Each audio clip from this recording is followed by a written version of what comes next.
talking about cheap people because I married a cheap man. I did. And he's here, so I really should shut up, huh? He'll probably make me pay the tolls on the way back. Oh, he'll do it. Back up to the toll so the booth will be on my side.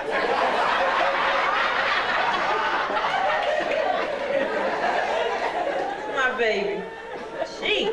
But I love being married. I love being married. It's a blessing being married, I tell you. Because when you're married, you don't have to put up with the losers anymore. You know what I'm talking about, the losers? You can't get rid of a loser, can't you? You know what I'm talking about, those guys you try to get rid of. You can't get rid of a loser. You can't. You can move 3 times. Do not leave a forwarding address. And that man will find you. Show him at your doorstep.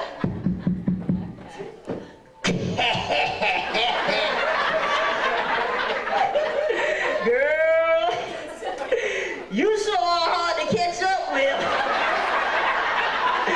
Been looking for you. And you know, I had to get married because my father was starting to accept those losers. Anybody I brought home, he found something nice to say about the man. I could have brought home somebody, let's say 34 years old, just graduated from high school. And my father would have found something nice to say. I've been dead. This is Tony. He's 34, just graduated from high school. My father said, 34 and just graduated from high school.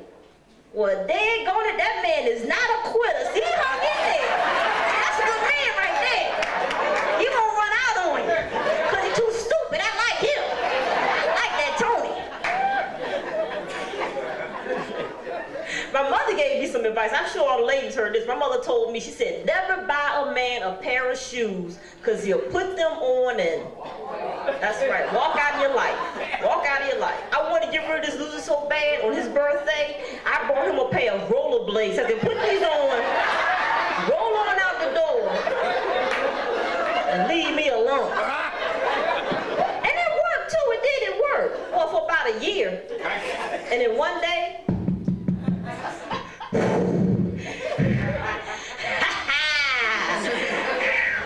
girl, it's a good thing you bought me these rollerblades.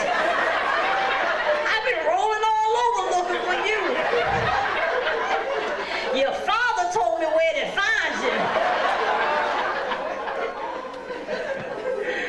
you. Losers. Woo. And my father's a trip too. My father, he's a trip, man. He called me up the other day. He's all excited because he heard about this televised execution. See, they live down south. They think about doing this, televising executions. See, I can't get with this. I'm sorry. You know, my father, he's all excited. He's like, yeah, that's going to be good. Televised executions. You know? That's what I want to see. They should put it on right after cops.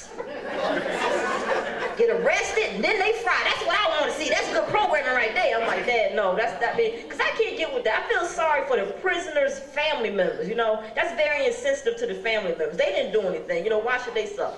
And I can see my father running into somebody at the grocery store, you know. Hey, Bob. Hey, Bob. Didn't I see your boy on TV last night?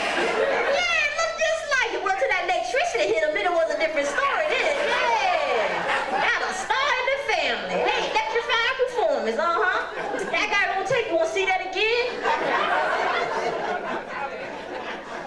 See my father doing. You know, Geraldo had this show. This is how crazy America is. Geraldo had a show on transsexuals in prison. That was a folk, transsexuals in prison. Prisoners, right? They getting sex change operations, hormone shots, and the big issue was trying to decide whether or not to put them in female prisons after the operation. Now this is the funny part. Guess who's paying for the sex change operations and the hormone shots?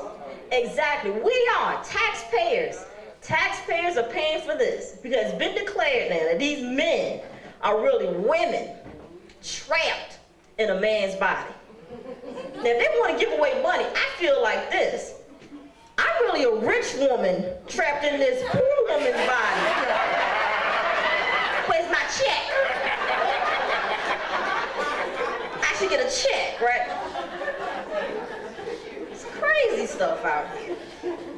And I watch a lot of television, love television. I have remote control television, I'm sure most of you do, remote control. Are you like me? You refuse to turn that television unless you have that remote control. You know what I'm talking about? You would get up, walk past your television, back to the bedroom to look for the remote control before you would turn the television.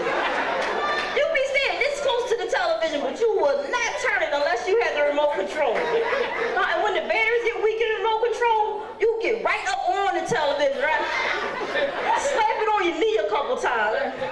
will not turn the television unless you have the remote control. See, that's technology. All that's technology. So I'm sure some of y'all can remember this. Because I remember like 10, 15 years ago, everybody was running around looking for a pair of pliers. Because we all had the television with the knob broken off. Remember that?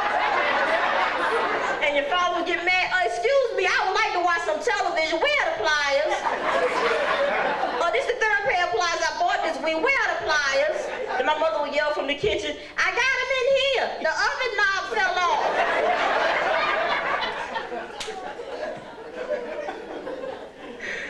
Oh, boy. My family's true. My grandmother, because of my grandmother, I'm afraid of thunder and lightning now. I'm afraid of thunder and lightning. Whenever thunder and lightning, my grandmother said God was doing his work, you just sat still. That's all you did. She would run around the house and unplug everything. Remember like that? Unplug everything. Turn off all of the lights. Unplug everything. My grandmother didn't care. She unplugged everything. You could be on life support. And my grandmother would come in there. Now, baby, you know it's thunder and lightning. Granny gonna